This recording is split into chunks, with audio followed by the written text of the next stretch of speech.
السلام علیکم دوستو، ہم آپ کے لیے ایک بہت ہی پیارا بیان لے کر حاضر ہوئے ہیں جس کا عنوان ہے یہ بیان آپ کو رلا دے گا۔ دوستو بہت ہی پیارا بیان ہے جس کو بیان فرما رہے ہیں قاری حنی ملتانی صاحب۔ آئیے چلتے ہیں بیان کی طرف، توجہ سے سنیں۔ وَكَمْ أَهْلَكْنَا قَبْلَهُمْ مِنَ الْقُرُونِ۔ اللہ فرماتے ہیں میری زمین پہ عداوت نہ کرو، فساد نہ مچاؤ، قتل نہ کرو، خون نہ بہاؤ، ناحق لوگوں کا خون نہ بہاؤ۔ اللہ پاک کی زمین ہر روز صبح کو عرض کرتی الہی لوگ مجھ پہ زنا کر کے چلتے ہیں، بدماشی کر کے چلتے ہیں، اجازت دے میں لقمہ بنا کر نگل جاؤں۔ مجھے اپنے اوپر ان کا چلنا پسند نہیں، مجھے اچھا نہیں لگتا۔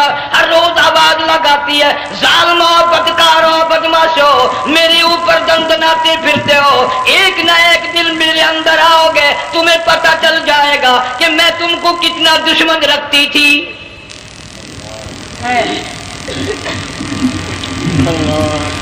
آج لوگ آزاد ہو گئے، جو کسی کی سمجھ میں آتا وہی بکتا ہے، جو سمجھ میں آتا وہی کرتا ہے، نہ کوئی راہ متعین رہی، نہ کوئی مسلک رہا، نہ کوئی بات رہی۔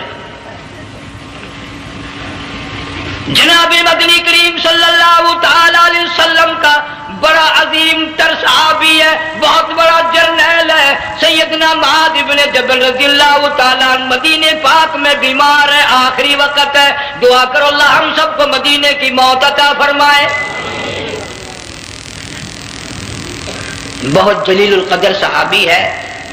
علماء کرام نے لکھا ہے کہ جب موت کا وقت بالکل قریب آیا، معاذ بن جبل رضی اللہ تعالی عنہ نے رونا شروع کر دیا، رونے لگ گئے۔ علماء نے لکھا ہے اس وقت بھی مدینے پاک میں اب تک بھی یہ رواج ہے، جب کسی پہ نزع طاری ہو، سکرات طاری ہو، موت قریب ہو، جتنے پاس بیٹھے کھڑے ہوتے ہیں سارے اللہ کے قرآن کی تلاوت کرتے ہیں۔ صحابہ کرام آخری وقت میں قرآن مجید کی ہر وقت تلاوت کیا کرتے تھے، اس لیے حضور کریم صلی اللہ علیہ وسلم نے فرمایا قیامت کا دن ہوگا، اللہ پاک اعلان فرمائیں گے قرآن والے آگے آ جائیں۔ عرض کیا جائے گا قرآن والوں سے کون مراد ہے؟ حق تعالیٰ جل شانہ فرمائیں گے میں قرآن والا اس کو کہتا ہوں جو میرے قرآن سے عشق رکھتا تھا، پیار کرتا تھا، محبت کرتا تھا، اتنا پیار تھا آخری وقت تھا، ادھر موت کا جھٹکا لگا، ادھر میرا بندہ قرآن پڑھ رہا تھا۔ آج بھی اپنی قبر سے اٹھا، میرا قرآن پڑھتا ہوا اٹھا، تم میدان حشر کا چکر لگاؤ، آج بھی ان کے منہ سے کستوری کی خوشبو آ رہی ہے۔ معاذ بن جبل رضی اللہ تعالیٰ عنہ قرآن مجید کی تلاوت فرماتے فرماتے رونے لگ گئے۔ کسی صحابی نے کہہ دیا موت سے ڈر کے رو رہے ہو، موت سے ڈر گئے؟ فرمایا نہیں۔ پھر کیوں روئے؟ صحابی کہتا ہے میرے دل کی تمنا میرے دل میں رہی، میری آرزو پوری نہ ہو سکی، میری حسرت پوری نہ ہوئی، میرا ذوق پورا نہ ہوا، میرا شوق پورا نہ ہوا۔ میری تمنا تھی گرمی کا موسم ہو، رمضان کا مہینہ ہو، میں روزہ دار ہوں، جہاد فی سبیل اللہ ہو، کفر اسلام کا مقابلہ ہو، میں کئی کافروں کو قتل کر دیتا، پھر کافر بھی اکٹھے ہو کر مجھ پہ ٹوٹ پڑتے، میرا ناک کاٹ لیتے، میری زبان کاٹ لیتے، میں اللہ کی حضور میں جاتا، اللہ مجھ سے پوچھتا معاذ دنیا سے کیا لایا؟ میں عرض کرتا الہی بولوں کیسے، زبان بھی تیری نام پہ کٹا کے آیا ہوں، اور روزہ رکھ کر آیا ہوں، نیت یہ ہے کہ تیرے محبوب کے حوض کوثر کے پانی سے روزہ افطار کروں گا۔ ان اللہ والوں کی یہ موت تھی۔ مالک بن دینار رحمت اللہ علیہ ایک عجیب نوجوان کا واقعہ تحریر فرماتے ہیں، گرمی تھی، دوپہر تھی، سورج اپنی شباب پہ تھا، بڑی سخت گرمی تھی، میں نے ایک نوجوان کو دیکھا، وہ پیروں سے معذور ہے، دونوں پیر نہیں ہیں، ہاتھوں کے بل زمین پہ گھسٹ گھسٹ کے چل رہا ہے، اور گلے میں کرتا بھی نہیں، سامان کوئی نہیں، سواری کوئی نہیں، کھانے پینے کا انتظام کوئی نہیں۔ مالک بن دینار رحمت اللہ علیہ فرماتے ہیں میں نے اس نوجوان سے پوچھا کہ تو کہاں سے چلا اس حالت میں؟ کہنے لگا میں بلخ بخارے سے چلا ہوں۔ تجھے ہاتھوں کے بل گھسٹتے چلتے کتنا عرصہ گزر گیا. نوجوان کہنے لگا اللہ والے 7 برس ختم ہو کر 8واں لگ چکا ہے. اس حالت میں کہ جی ہاں اسی حالت میں ذرا کھانا پینا. جوان کہنے لگا والذی ہوا یطعمنی ویسقین وَإِذَا مَرِضْتُ فَهُوَ يَشْفِينِ. اللہ ہی کھلاتا ہے وہی پلاتا ہے، بیمار ہو جاتا ہوں وہی تندرستی عطا کرتا ہے. اور نوجوان دوپہر بڑی سخت ہے، گرمی بڑی سخت ہے، میرے یہاں دوپہر کو آرام کر لے، قیام کر لے، کچھ دیر ٹھہر جا، آج میرے یہاں قیام کر لے. نوجوان رونے لگا اور کہنے لگا مالک بن دینار، یہ 2-4 منٹ جو تیری ساتھ باتوں میں میرے خرچ ہو گئے، مجھے ان کا ہی بڑا دکھ ہے. میں اور اپنی اس معذوری میں ہاتھوں کے بل 2-4 گز گھسٹ کر اور اپنے رب کے قریب ہو جاتا. یہ جو تیری ساتھ بات کرنے میں تھوڑا سا وقت خرچ ہو گیا، مجھے اس کا ہی بڑا دکھ ہے. ارے تو تھک گیا ہوگا. جوان کہتا ہے تیرے دیوانے مگر چلنے سے رک سکتے نہیں، تیرے دیوانے مگر چلنے سے رک سکتے نہیں، پاؤں تھک جاتے ہیں دل ان کے کبھی تھکتے نہیں.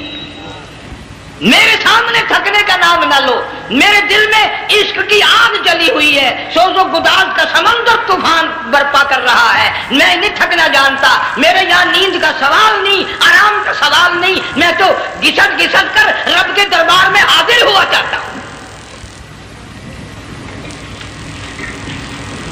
پوچھا کہ جا کہاں رہے ہو؟ کہنے لگا بیت اللہ کی زیارت کے لیے چلا، روز رسول اللہ صلی اللہ علیہ وسلم کی زیارت کے لیے چلا. کھانا پینا کچھ نہیں کہ نہیں، بس کہ منتظر اس گھڑی کا کہ کب وہ وقت آئے اور کم نہ جا کر یوں کہوں کہ اے مدینے کی مہاجر سبز گنبد کے مکی، اے مدینے کے مہاجر سبز گنبد کی مکی، عرش ہے تیرے قدم کے فیض سے یہ سرزمین. کب وہ وقت آئے، کب میں مدینے کی گلیوں کو دیکھوں، کب آب و ہوا کو دیکھوں، کب مدینے کی بہاروں کو دیکھوں، کب گنبد خضرا پہ میری نگاہ پڑے، میرے دل کی تسلی ہو جائے.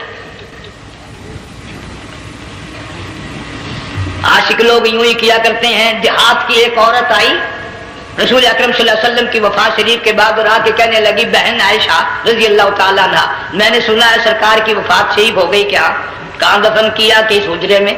کہنے لگی مجھے دروازہ کھول کر قبر کی زیارت تو کرا دے. عورت دیہات کی رہنے والی چوکٹ پہ کھڑی ہو کے کہنے لگی آقا جب بھی آتی تھی زبان تیری ہوتی تھی، قرآن خدا کا سنتی تھی، مسائل پوچھتی تھی، زیارت کرتی تھی، اب یہ زندگی اچھی نہیں لگتی، میں تیرے قدموں میں مرنا چاہتی ہوں. علماء نے لکھا ہے ایک چیخ ماری چوکٹ پہ گر کر جان دے. سبحان اللہ. مالک بن دینار رحمت اللہ علیہ فرماتے میں بھی اس سال حج کے لیے گیا مینا میں نے دیکھا کہ بڑا مجمع لگا ہوا ہے ایک جگہ، تو میں بھی گیا کہ یہ لوگ کیوں اکٹھے ہیں. میں نے لوگوں میں سے جھانک کر دیکھا تو وہی نوجوان بیٹھا ہے جس کو میں نے دوپہر کے وقت دیکھا تھا. وہی حالت ہے، گلے میں کرتا نہیں، گٹھڑی نہیں، ٹھیلا نہیں، سامان نہیں، اور رو رو کے یوں کہتا مولا آج کسی نے دمبے کی قربانی دی، کسی نے بکری کی قربانی دی، کسی نے اونٹ کی قربانی دی، کسی نے گائے کی قربانی دی. میں فقیر ہوں، میں مسکین ہوں، میں بالکل مفلس اور نادار ہوں، میرے پاس تو یہ میری جان ہے، میں اس کی قربانی دیا چاہتا ہوں، قبول فرما. ہزاروں لاکھوں لوگوں کے سامنے ایک چیخ ماری اور مینا میں جان دے دی. اس حالت میں اللہ والوں کا آخری وقت آتا ہے. دیکھ ہم لوگ مرتے ہیں ایکسیڈنٹوں میں، سڑکوں پہ، ادھر موت کا جھٹکا لگ رہا، ادھر منہ میں کنجری کا گانا. ارشاد فرمایا مدنی کریم صلی اللہ تعالی علیہ وسلم نے سیاتی علی الناس زمان، اور لوگوں میری امت میں ایک وقت ایسا آئے گا لوگ اتنے برباد ہو جائیں گے، صبح کو آدمی مومن مسلمان ہوگا، شام کو موت آئی تو جنازہ کافر کا اٹھ رہا ہوگا. گھروں میں، محلوں میں آج موت آتی ہے، کنجری کا گانا منہ میں ہوتا ہے.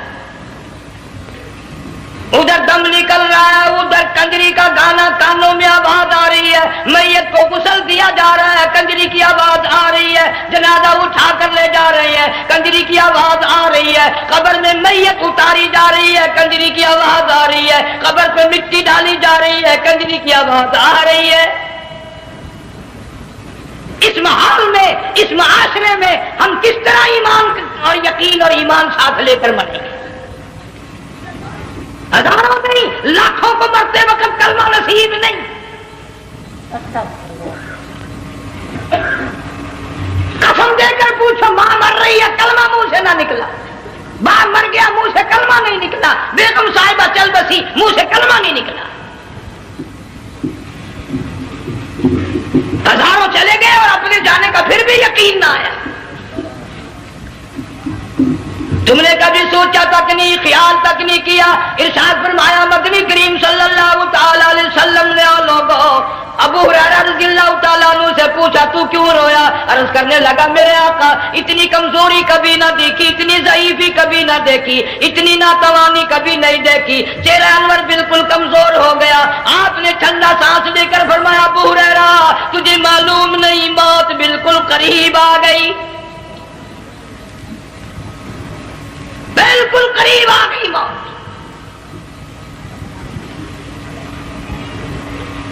تیری ایک انگلی پکڑ کر اگر کوئی مروڑ دے کتنا دکھ ہوگا، درد ہوگا، ہائے ہائے ہائے۔ جنگ والوں کبھی تم نے سوچا نہیں 360 رگیں ٹوٹیں گی کیا حال بنے گا، اعضاء چھوٹیں گے، سر کے بالوں سے لے کر پیروں کے ناخنوں تک ہر جوڑ کو توڑ کے رکھ دیا جائے گا، وزیروں، سفیروں، امیروں، حسینوں، جمیلوں، تمام کے جوڑوں کو اکھاڑ کے رکھ دیا جاتا ہے۔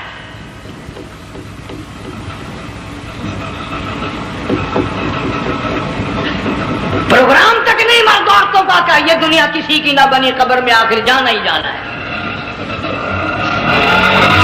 علماء کرام نے لکھا ہے کہ حضرت عیسیٰ علیہ السلام کے پاس لوگ آئے اور کہنے لگے نئی نئی قبروں سے مردے زندہ کر کے دکھاتے ہو، آؤ ہم ایک پرانی قبر پہ لے کے چلتے ہیں، مردہ زندہ کر کے دکھاؤ۔ عیسیٰ علیہ السلام تشریف لے گئے، فرمایا کم باذن اللہ، ایک نوجوان زندہ ہو کر قبر سے نکل کر سامنے آ کر کھڑا ہو گیا۔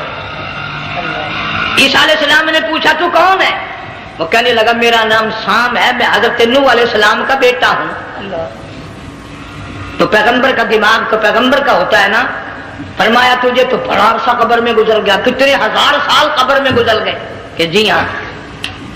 عیسیٰ علیہ السلام نے فرمایا یار ملاقات تو اللہ نے کرائی دی، قبر کا کچھ حال تو بتا کیا بنتی ہے، قبر کا کچھ ماحول بتا، قبر کی خبر بتا۔ علماء کرام نے لکھا وہ نوجوان رونے لگا اور کہنے لگا عیسیٰ علیہ السلام تو قبر کی خبر پوچھتا ہے، قبر کا حال پوچھتا ہے، قبر کا ماحول پوچھتا ہے، قبر کا معاملہ مجھ سے پوچھتے ہو، آپ مجھ سے پہلے یہ کیوں نہیں پوچھتے کہ موت کا جھٹکا کتنا شدید ہے؟ نوجوان رو کے کہنے لگا عیسیٰ علیہ السلام کتنے ہزار سال میری موت کو گزر گئے پر مالک کائنات کی قسم آج تک میرا منہ کڑوا ہے۔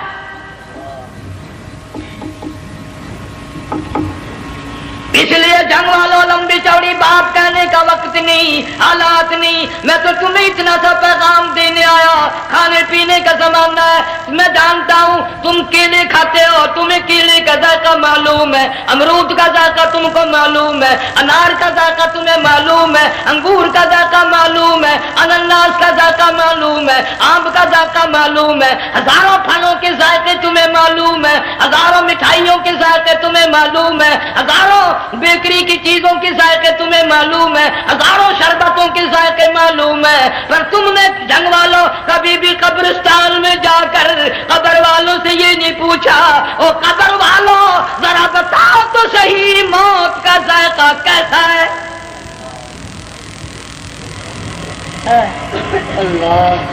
تم نے چکھا نہیں، جنہوں نے چکھا وہ بتانے نہ آئے کیسا ذائقہ ہے۔ اس لیے قرآن کہتا کلا اذا بلغت التراقی وقیل من راق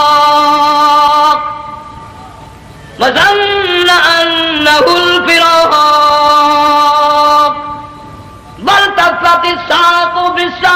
إلى ربك يومئذ المساق. بادشاہ ہو، امیر ہو، وزیر ہو، فقیر ہو، غریب ہو، رگیں ٹوٹیں گی، موت آئے گی، اور جس کی آئی تمہیں معلوم نہیں کس طرح آئی، کس حال میں آئی. جن کے دلوں میں ان باتوں کا خیال آیا، خدا کی قسم صحابہ کرام میں سے اتنے رویا کرتے تھے آنکھیں ختم ہو گئی. جناب فاروق اعظم رضی اللہ تعالیٰ عنہ کو کسی نے دیکھا رو رہے ہیں، بے تحاشا رو رہے ہیں. پوچھ لیا بڑا بہادر پہلوان فاروق تجھے کیا ہوا، اتنا کیوں رویا؟ فرمانے لگے تمہیں معلوم نہیں قبر کا اندھیرا یاد آ گیا.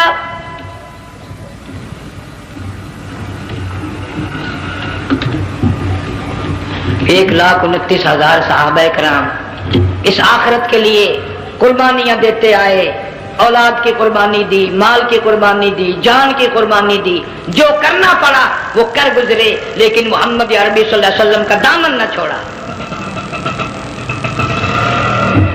اسی لیے ہر سال اللہ پاک جل شانہ نے اس امت کو یہ موقع دیا کہ سنت خلیل پہ عمل کرتے کرتے قربانیوں کی یاد تازہ ہو جائے،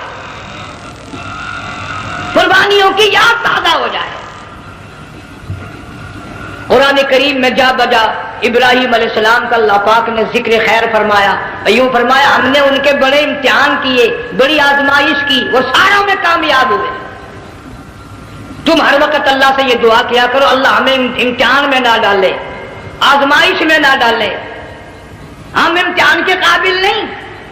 یہ ہمارے جو امتحان ہوتے ہیں ان میں نقل ماری جاتی ہے، تو اللہ امتحان لے گا تو نقل کیسے ماریں گے، کیسے کام چلے گا؟ جناب ابراہیم علیہ السلام کو اللہ پاک نے ہزاروں امتحان میں مبتلا کیا، ہزاروں آزمائشیں کی، فَأَتَمَّهُنْ سب میں کامیاب گیا، سب میں پاس نکلا. ایک آزمائش ایسی بھی آئی اللہ کی توحید کی وجہ سے، شرک کو مٹانے کی وجہ سے ابراہیم علیہ السلام کا سارا مصر فلسطین دشمن بن گیا. حضرت سارہ کو ساتھ لے کر چل دیے، ایک بیوی ساتھ ہے اکیلا دم میں. یہاں تو لوگ محلوں میں شہروں میں کہتے ہیں جی میں اکیلا ہی ہوں، میں کیا کروں. اگر خلیل کہتا کہ میں اکیلا ہوں تو آج قرآن میں اس کا ذکر خیر کیسے ہوتا؟ پرواہ نہ کی، وہ کہتا میرے لیے میرا اللہ کافی ہے. کون کہتا ہے میں اکیلا ہوں، میری ساتھ تو اللہ ہے. مصر سے گزرنے لگے، بادشاہ کے ملازموں نے بادشاہ کو جا کے بتایا بڑی خوبصورت عورت گزر رہی ہے تیرے حلقے سے، بہت بڑی خوبصورت عورت ہے. کہ ملازم پکڑ کے لے کے چلے تو عورت ذات حضرت سارہ رونے لگ گئی. خلیل میرا کیا بنے گا؟ پیغمبر کو اللہ کی ذات پر بڑا یقین ہوتا، فرمایا پرواہ نہ کر، میری آبرو میرے مولا کی آبرو ہے، چاہے جہاں چلی جا میری عزت کی حفاظت میرا اللہ کرے گا. فرمایا فاللہ خیر حافظا وہو ارحم الراحمین. پرواہ نہ کر، میں اس کا پیغمبر ہوں، نبی ہوں، چیخا میں جلا اس کے لیے، سارے دکھ اٹھاتا ہوں اس کے لیے، میری عزت کی حفاظت وہی کرے گا. محل میں جا کر حضرت سارہ کو بند کر دیا. بادشاہ نے بلوایا ہے عزت لوٹنے کے لیے، بادشاہ نے پکڑوا کر منگوایا ہے آبرو برباد کرنے کے لیے.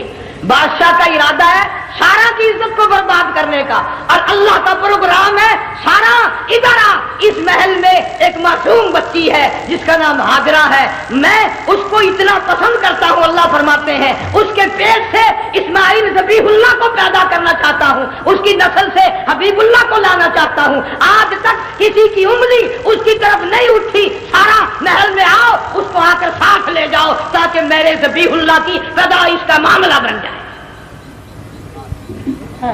بادشاہ کا ارادہ ہے آبرو برباد کرنے کا، اللہ کا ارادہ ہاجرہ کی آبرو بچانے کا. فرمایا وَيَمْكُرُونَ وَيَمْكُرُ اللَّهُ وَاللَّهُ خَيْرُ الْمَاكِرِينَ.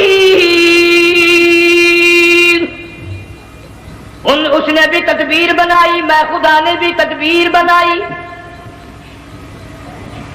بادشاہ آیا حضرت سارہ کے قریب، برائی کا ارادہ کر کے.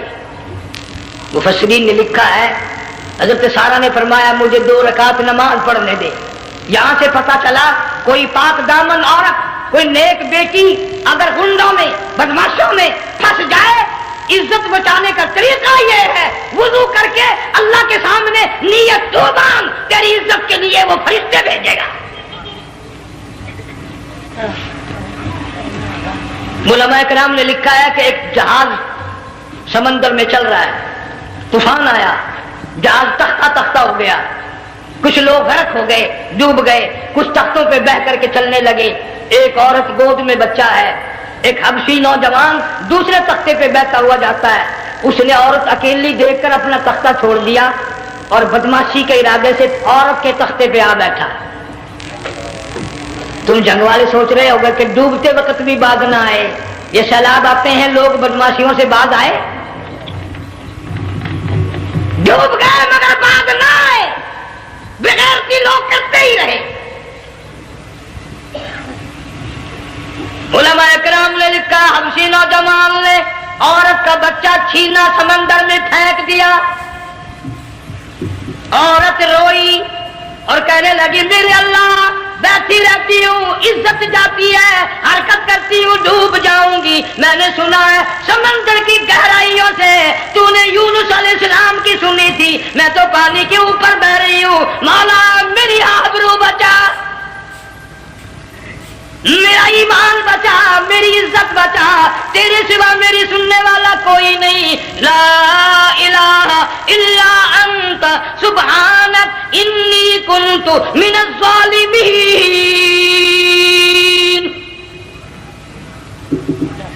علماء نے لکھا ہے کہ ایک گردن سی نمودار ہوئی پانی میں سے اور حبشی نوجوان کو ایک ہی لقمہ بنا کر لے گئی. وہ تو ہر جگہ سنتا ہے، پکارنے والا بے بس بے کس ہو کر جب اس کو پکارتا ہے وہ ہر جگہ انداز پہنچاتا ہے، وہ ہے جو موجود ہر جگہ. عورت بہتی بہتی کنارے جا لگی. ایک جہاز قریب آیا، دوپٹے کا اشارہ کر کے اس کو بلایا. جہاز میں جب سوار ہوئی تو دیکھتی کیا ہے، ایک نوجوان کی گود میں اس کا وہ بچہ جو سمندر میں پھینک دیا تھا بیٹھا ہوا کھیل رہا ہے. ٹوٹ پڑی میرا بچہ ہے. لوگوں نے کہا تیرا کہاں سے آیا؟ ماجرا سنایا. اس طرح ہوا. جہاز کے کپتان نے کہا ہم جہاز لے کر آ رہے تھے، غیب سے آواز آئی جہاز ادھر کو لے آؤ ورنہ ڈبو دیے جاؤ گے. ہم جب جہاز وہاں لے کر پہنچے تو دیکھتے کیا ہے کہ ایک جانور کی پیٹھ پہ یہ بچہ بیٹھا ہوا کھیل رہا تھا. عزت بھی بچی، ایمان بھی بچا، بچہ بھی بچا. اور کوئی بچانے کے لیے تدبیر کرے جبھی نا. حضرت سارہ نے نماز پڑھ کر بددعا کر دی. بادشاہ کے سارے بدن میں درد ہونے لگا. پیغمبر کا سارا گھر بڑا کریم ہوتا ہے. جب اس کو درد نے ستایا نا، کہنے لگا میں وعدہ کرتا ہوں تجھے کچھ نہیں کہوں گا، میرے لیے دعا کر دے. اب اگر کوئی جنگ کا ہوتا یا میں ہوتا کہتا دفعہ ہو تیرے واسطے دعا کا دی. لیکن حضرت سارہ نے پھر جولی پھیلا دی. مولا وعدہ کرتا ہے، بدماشی سے توبہ کرتا ہے، اس کو تندرستی عطا فرما دے. اللہ نے تندرستی عطا کر دی. وہ پھر کہنے لگا لو ایسی حسین عورت کب آپ آئے گی، پھر برائی کے لیے تیار ہو گئے. یہاں سے پتہ چلا کہ یہ جو گنڈے بدماش ہوتے ہیں ان کی قسم کا بھی کوئی یقین نہیں. اگلے دن ایک آدمی نے قسم کھائی تو اس کے خلاف کرنے لگا. لوگ کہنے لگے کہ تو نے قسم کھائی تھی، قرآن اٹھایا تھا. اب کیا تھی گیا بن ڈٹھی ہوئی مسجد سی، پاٹیا ہوا قرآن سی. اگر ڈٹھی ہوئی مسجد سی تو پاٹیا قرآن سی. قرآن کہنا پورا سی جڑا میں چاہیا، مگر اسے یہ معلوم نہیں کہ تو نے تو پاڑیا قرآن اٹھایا، ڈٹھی ہوئی مسجد میں اٹھایا. خدا کا جب غضب آئے گا تو وہ ادھورا نہیں آئے گا، وہ ادھورا نہیں آیا کرتا. 3 مرتبہ اس بادشاہ نے حضرت سارہ کے ساتھ ایسا کرنے کا ارادہ کیا. پھر دعا ہوئی، پھر بد دعا ہوئی، پھر دعا ہوئی، پھر بد دعا ہوئی. آخر کار کہنے لگا اپنے ملازموں کو کہ ہوئے بدماش ہو، عورت کے روپ میں کسی بلا کو پکڑ کے لائے ہو، کسی جن بھوت کو لے آئے ہو. اور کہنے لگا تو چلی میرے محل سے جلدی چلی جا. اور جاتی جاتی وہ کہا کہ یہ تیری خدمت کیا کرے گی، یہ بچی میرے محل میں ہے، اس کو ساتھ لے جا. حضرت سارہ کو ہاجرہ کو ساتھ کر دیا. سیانی ہو گئی، حضرت ابراہیم علیہ السلام سے نکاح کر دیا. اسماعیل علیہ السلام پیدا ہو گئے. اللہ میاں جب حضرت ابراہیم علیہ السلام چومتے ہیں، چاٹتے ہیں، ماتھے پہ بوسے دیتے ہیں، اٹھاتے ہیں، پیغمبر کا بیٹا، خود بھی نبی اور نگال میں آنے والا نبی، کالی کملی والا صلی اللہ علیہ وسلم، کتنا حسین چہرہ ہوگا۔ اللہ میاں نے پھر آزما لیا، حکم دیا کہ اس ہاجرہ کو، اسماعیل کو، دونوں ماں بیٹوں کو وہاں چھوڑ کے آ جہاں سینکڑوں میل میں پانی کوئی نہیں، آدمی کوئی نہیں، رستہ کوئی نہیں، گھاس کوئی نہیں، پتا کوئی نہیں، جہاں بیت اللہ ہے یہاں کے بارے میں حکم دیا، چھوڑ کے آ۔ اور اگر آپ کو نیند نہیں آئی تو مزہ آئے گا، اللہ نے یہ فرما دیا، بتانا نہیں ہے کہ میں نے حکم دیا ہے۔ خدا حافظ نبی نہیں کہتا اپنی بیوی کو۔ آج لوگ ہر بات میں کہہ دیتے ہیں ہمارے پیروں کو پتا کل کو کیا ہوگا، ہمارے فقیروں کو پتا ہے پرسوں کیا ہوگا۔ اور بڑی مدت کی بات ہے، یہی موسم تھا، چماسا گرمی تھی، انارکلی لاہور سے ہم کئی ساتھی گزر رہے تھے، فٹ پاتھ پہ بیٹھا ایک ملنگ، چاروں طرف لوگ کھڑے، بڑا مجمع، کافی دنوں کی تو بات ہو گئی، ہاتھوں کی لکیر دیکھ کر لوگوں کی تقدیر بتا رہا تھا۔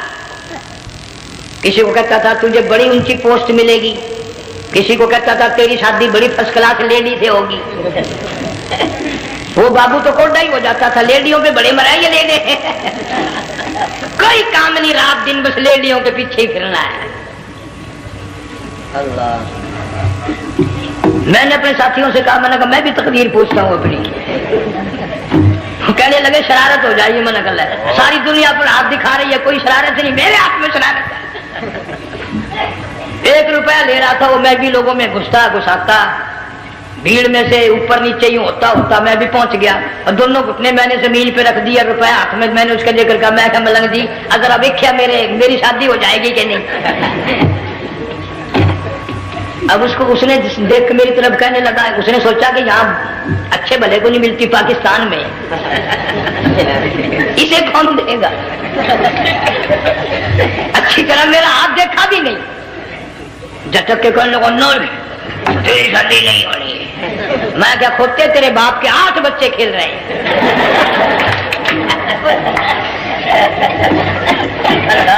یوں ہی عقیدے بگڑ جاتے ہیں لوگ۔ ہمارے پیر کو پتا، فقیر کو پتا، کسی کو پتا نہیں ہے، کوئی نہیں جانتا۔ فرمایا وما تدری نفس ماذا تکسب غدا، کوئی نہیں جانتا کل کیا ہو جائے گا۔ وما تدری نفس بأي أرض تموت، کوئی نہیں جانتا زمین کے کس ٹکڑے پہ موت آئے گی۔ ان اللہ علیم خبیر، ایک اللہ کی ذات جانتی ہے۔ حضرت ہاجرہ اسماعیل علیہ السلام کو چھوڑ کر چل دیے، نہ خدا حافظ کہا، نہ کوئی تسلی دی، تھوڑی سی کھجوریں، تھوڑا سا پانی، ختم ہو گیا۔ ابراہیم علیہ السلام جب دور نکل گئے، حافظ کہا، نہ کوئی تسلی دی، تھوڑی سی کھجوریں، تھوڑا سا پانی، ختم ہو گیا۔ ابراہیم علیہ السلام جب دور نکل گئے تو حضرت ہاجرہ نے دیکھا یہ تو چلے گئے، کھڑی ہو کر آواز دی، اے میرے ابراہیم۔ مڑ کر نہیں دیکھتے جنگ والوں، اللہ کا پیغمبر اللہ کی اجازت کے بغیر اپنی بیوی کی طرف نہیں دیکھتا، گھر والی کی طرف نظر اٹھا کر نہیں دیکھتا۔ ایک تم ہو، چٹی داڑھی، بڑھیپا، کالے برقعے والی نظر آ جائے نا، آگے بھاگ کر بڑے نہیں آتے ہیں، کہاں جانا چاہتی ہیں آپ؟ تیری ماں لگتی ہے آپ چلی جائے تو یہ کیا ہوا؟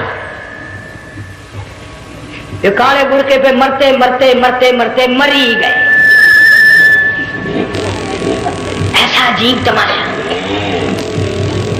وہ لاہور پلیٹ فارم پر پھر رہی تھی نا ایک لیڈی برقع اوڑے، آ گیا ایک لیڈا، کہنے لگا سیب و نپ لاؤں؟ نگل لے آئے، نگما ہوا، کام بن گیا، اور سیب و نپ لے آیا۔ تھوڑی دیر کے بعد کہنے لگا میرے خیال میں کوئی پھینکا بھی ہو جائے، نگل لے آئے، نگا سبحان اللہ، پکا کام ہو گیا۔ وہ سیب و نپ بھی پی لی، پھینکا بھی ڈکار گئی۔ تھوڑی سی دیر کے بعد کہنے لگا سیب لے آؤں؟ وہ لے ہی آیا سیب، کہ آپ کے لیے میں سیب لایا ہوں، آپ کھائیں۔ کہنے لگی نہیں آپ کھائیں. اس نے سوچا اوہو میری بھی محبت ہو گئی ہے, سیب کھانے کے لیے مجھے بھی کہہ رہی ہے. جب اس نے اصرار کیا نا کہ میں تو تیرے لیے لایا ہوں, کھا تو صحیح. کہنے لگی کیسے کھاؤں, میرے منہ میں دانت ہی نہیں ہے. اب پتا چلا اسے کہ صبح سے میں تو پرانے پپی کے پیچھے چل رہا تھا.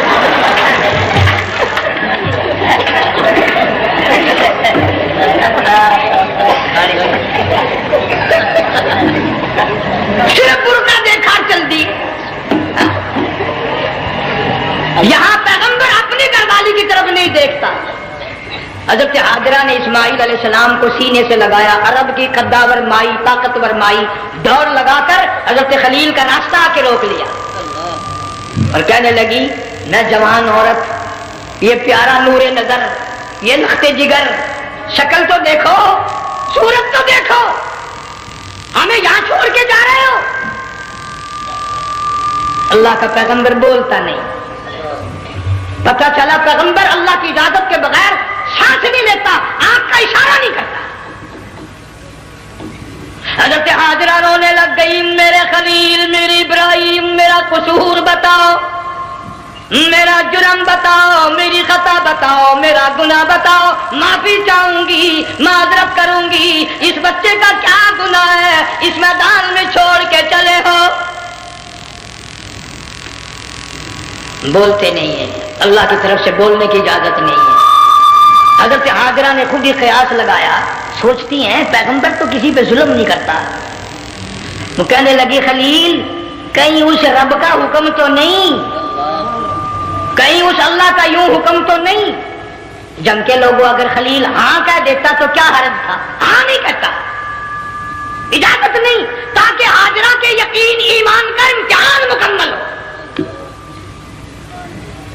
مفسرین نے لکھا ہے کہ حضرت ابراہیم علیہ السلام نے سر کا یوں اشارہ کیا, بس ذرا سا ہاں, پھر ایمان دیکھ, یقین دیکھ.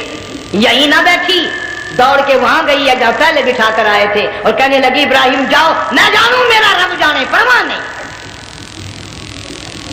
راتیں آتی ہیں چلی جاتی ہیں, دن آتے ہیں گزر جاتے ہیں. تھوڑی سی کھجور تھی وہ ختم ہو گئی, پانی ختم ہو گیا, بھوک اور پیاس نے بے چین کر دیا. اسماعیل علیہ السلام کی اتنی لمبی زبان باہر نکلا.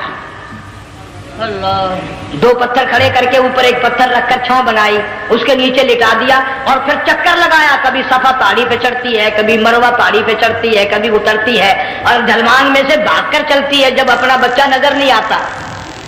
سارے کہہ دو اللہ بڑا بے نیاز ہے, اللہ بڑا, زور سے کہو اللہ بڑا.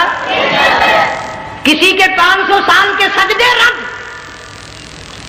کسی کی ہزاروں سخاوت صدقات رد, کسی کی چال منظور, کسی کی رفتار منظور, کسی کی ٹور منظور.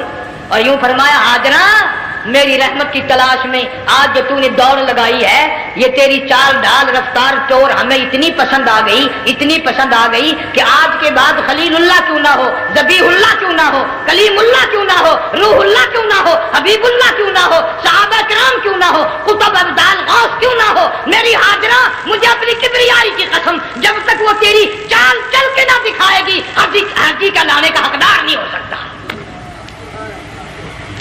تیری رفتار اسے چلنی پڑے گی.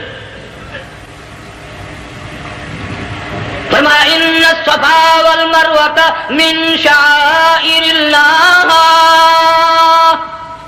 فمن حج البیت او اعتمر فلا جناح علیہ ان یطوف بہما ومن تطوع خیرا فإن اللہ شاکر علیم.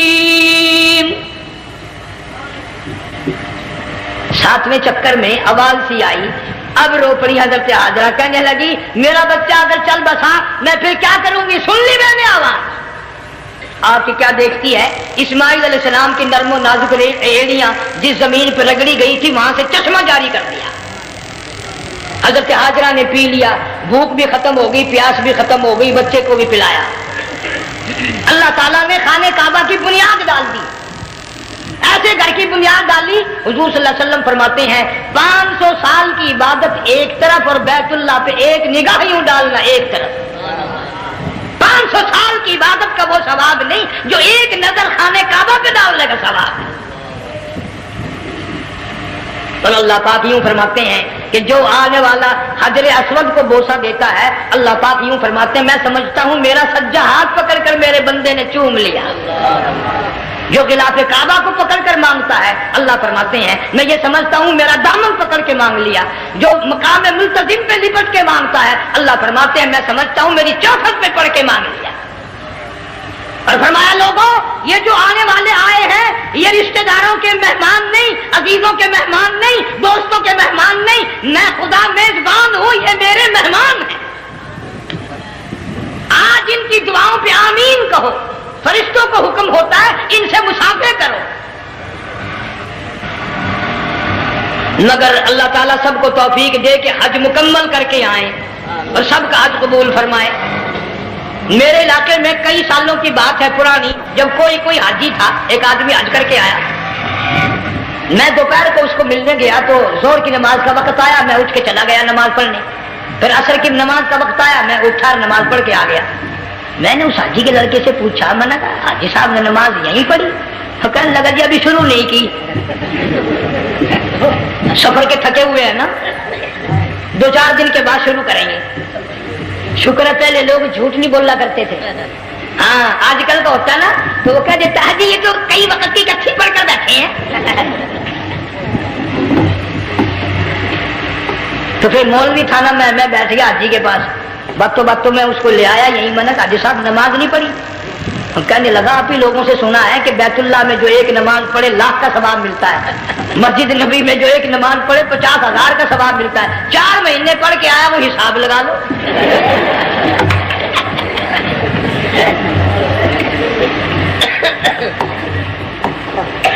مسائل سیکھتے نہیں، ارکان اور آداب بیت اللہ کے سیکھتے نہیں۔ ڈی سی کے دفتر میں اگر جانا ہو کئیوں سے پوچھے کیسا جاؤں، کس طرح درخواست دوں، کیسے کہوں، کیسے کھڑا ہوں، کیسے بیٹھوں، کیا عرض کروں، اور اللہ کے دربار میں ہم جاتے ہیں اور سیکھ کرنے جاتے ہیں، یہ خوف نہیں کہ اگر بے ادبی ہوگی تو مارا جاؤں گا۔ اللہ تبارک و تعالیٰ جل شانہ نے اسماعیل علیہ السلام کی نرم و نازک ایڑیوں سے بنیاد ڈال کر خانہ کعبہ کی، اللہ نے ہمیں یہ کعبہ دیا، گناہوں کی معافی مانگنے کے لیے وہاں جاؤ، اللہ تبارک و تعالیٰ کے دربار میں حاضر ہو کر مانگنے کے لیے یہاں جاؤ۔ ارشاد فرمایا مدنی کریم صلی اللہ تعالی علیہ وسلم نے جو آدمی صحیح ارکان حج کے ادا کر کے واپس جاتا ہے اس طرح واپس آتا گویا آدمی ماں کی پیٹ سے پیدا ہوا۔ پہلے لوگ یوں ہی حج کیا کرتے تھے، یوں ہی قربانیاں کرتے تھے، اب تو ہر چیز کی لوگ آسانی تلاش کرتے ہیں۔ پچھلے بقرعید کے موقع پر ہمارے مسجد میں ایک آدمی مجھے کہنے لگا اگر کوئی غریب آدمی مرغی کی قربانی دے دے تو لگ جائے گی؟ میں نے کہا تو مکھی مار دے انشاءاللہ وہی لگ جائے گی۔ سارے کام ٹیڑھی ہو گئے، نیچے نیچے نیچے نیچے کو چلے آ رہے۔ آج کل وہ ٹیڑھی بکرے بکری آئے ہوئے ہیں نا، کہیں تو قربانی کے لیے یا کندھے کو اٹھا کر لاوے گا۔ اب بتاؤ یہ گوشت بنتے گا یا کھاوے گا یا فرج میں رکھے گا، کیا کرے گا؟ بالکل کام بگڑ گیا۔